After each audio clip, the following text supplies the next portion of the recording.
Alrighty, here we go. This is the third video for the 440C version of the APX 101. This is the 440 blade that I already tested once that I was unable to break.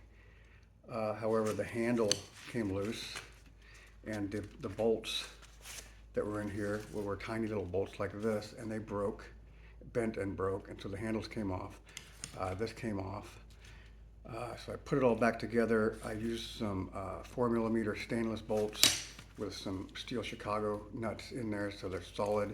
They also fill the holes a little bit better.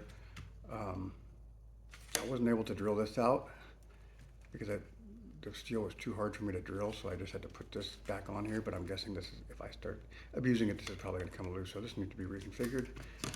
The other thing I did was, when I was chopping with it last time, I couldn't break it. I didn't break the tip. I didn't break, but I did break out the edge all the way down.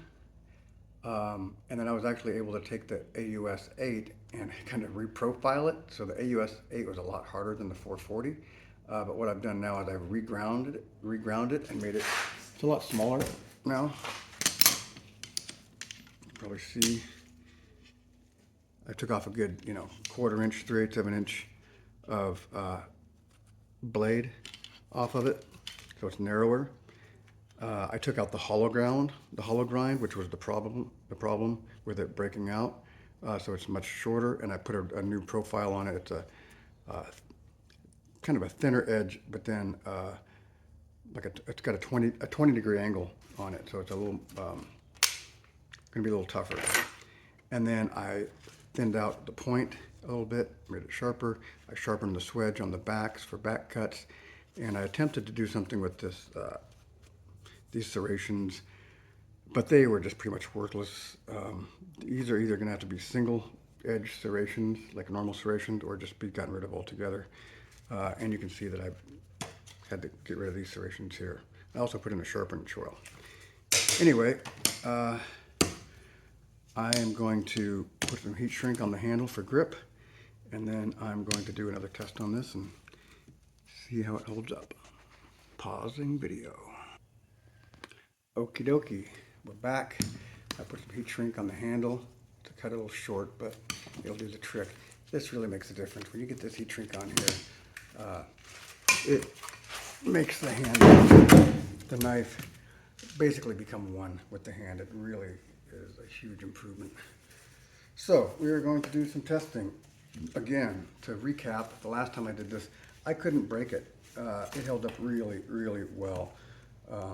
It just was incredibly tough for 440C, unexpectedly.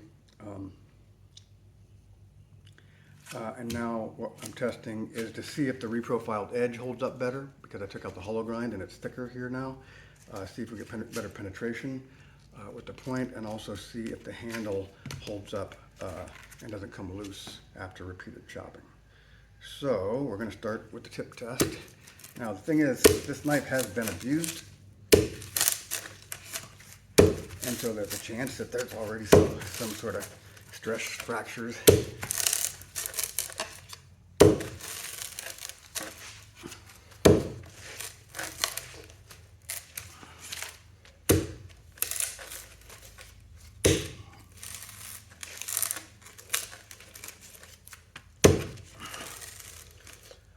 So far, so good, right?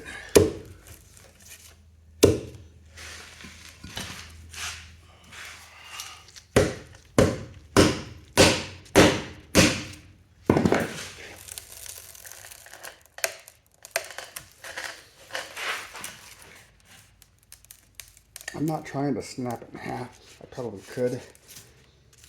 Anything will break. I just want to make sure that it's fully functional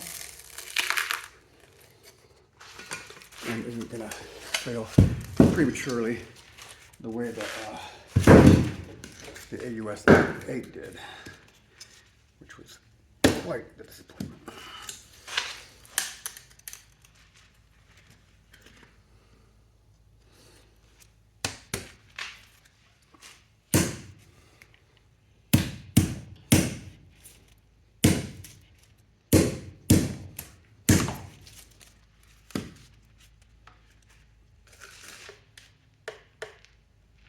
just bending. Really sharp, so I don't want it to come loose on me. We haven't done any cut tests, but you know, with the sharpened back swedge now, it's really really powerful. That back cut. I mean, you just barely touch it and it just cuts it. Also, the blade is sharp now. All right.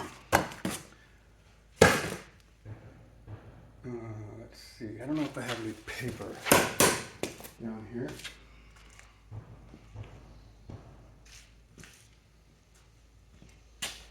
I do not have paper down here, so you know, you can see that it's quite sharp. It's got a nice, I think it's maybe a 15-degree angle back here, and then a 20-degree angle on the edge. So the primary bevel, the one on the edge here,